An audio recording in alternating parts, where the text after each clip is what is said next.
Okay, so today's painting is a still life painting. This is day 4 of this watercolor challenge that I've set myself.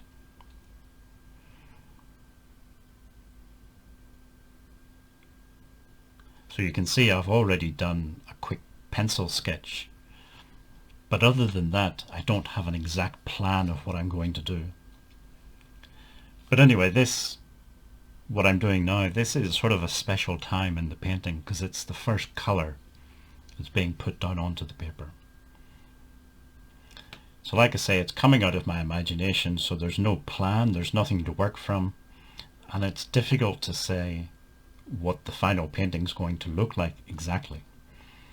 But at this stage I made a decision that the vase was going to be sort of two-tone or two colors. The bottom half would be yellow. I think that idea maybe came from some of Van Gogh's still life paintings that I'd looked at, maybe his sunflower paintings, where he had a sort of two-tone vase like this, and I liked that, so I think that's where I got the idea from. So at this stage the bottom half was going to be yellow and the top half was a sort of umber color, a more earthy color. And all of this splashing paint and scratching is just trying to create some texture, some interest in the paper surface. Okay, so at this point I had made a few changes, made a few decisions. The top half of the vase is no longer the sort of earthy color. I've decided to go with a reddish color. I also decided to maybe outline the vase in blue. So I guess you could call this sort of mixed media, because it's not just watercolor. I'm also using this water-soluble pencil to do some drawing.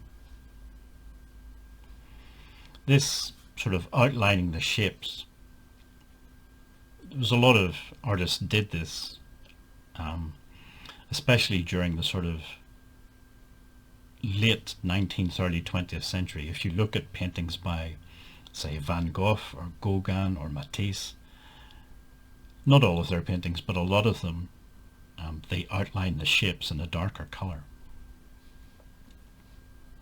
It just makes the shapes more prominent.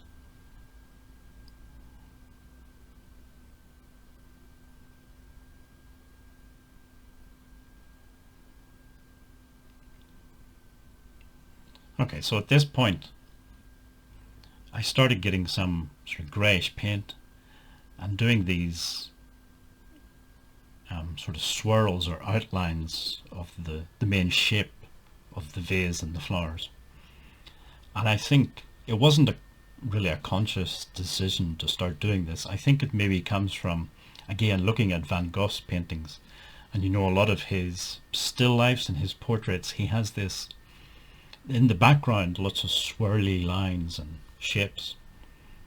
And I like that. I know some people probably wouldn't like it, but I like it. I think it brings the painting to life a bit more, I think.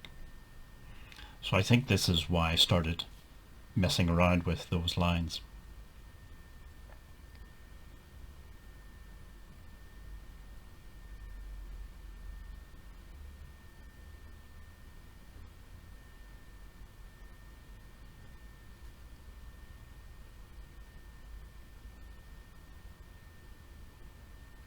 I've noticed with my paintings, well, since I started doing YouTube,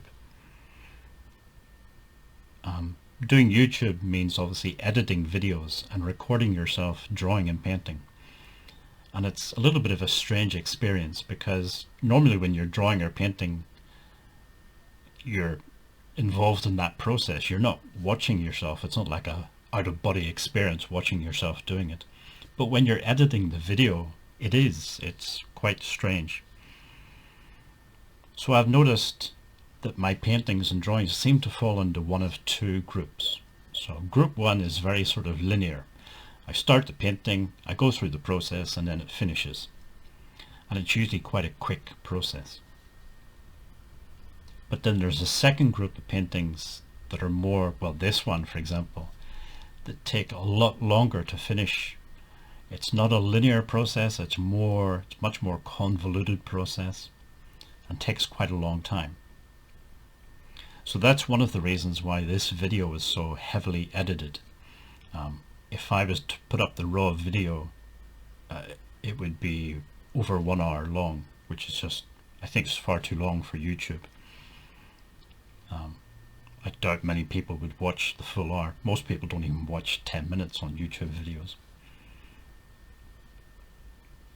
Okay, so other things that I'm doing, I'm going back over the red and the yellow in the vase. It's a sort of glazing technique. So, you know, with watercolor, you put the watercolor down onto the paper and it's quite bright. But then as it soaks into the paper and starts to dry, the color fades. So one way of coping with that is you can use glazing, which is just a fancy way of saying that once one layer is dry, you put another layer on top of it.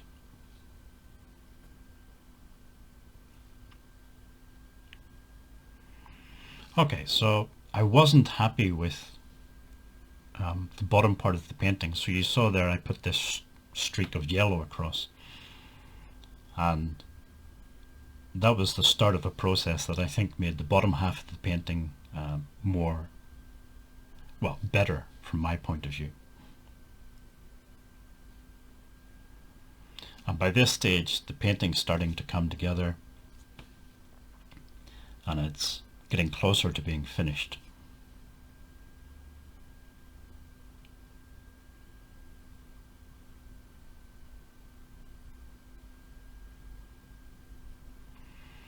With this sort of painting, as I said, there's like two groups of painting of mine.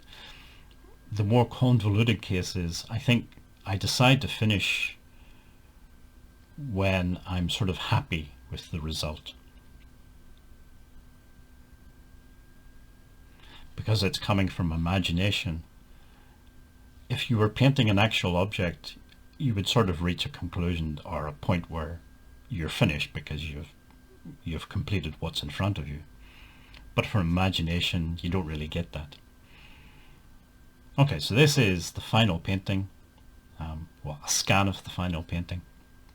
So I was reasonably happy with it. Never 100% happy with these paintings, but that's kind of what drives me to keep going and to keep trying new things. Okay, so if you'd like to subscribe, just click on the big red button below, and hopefully see you in the next video.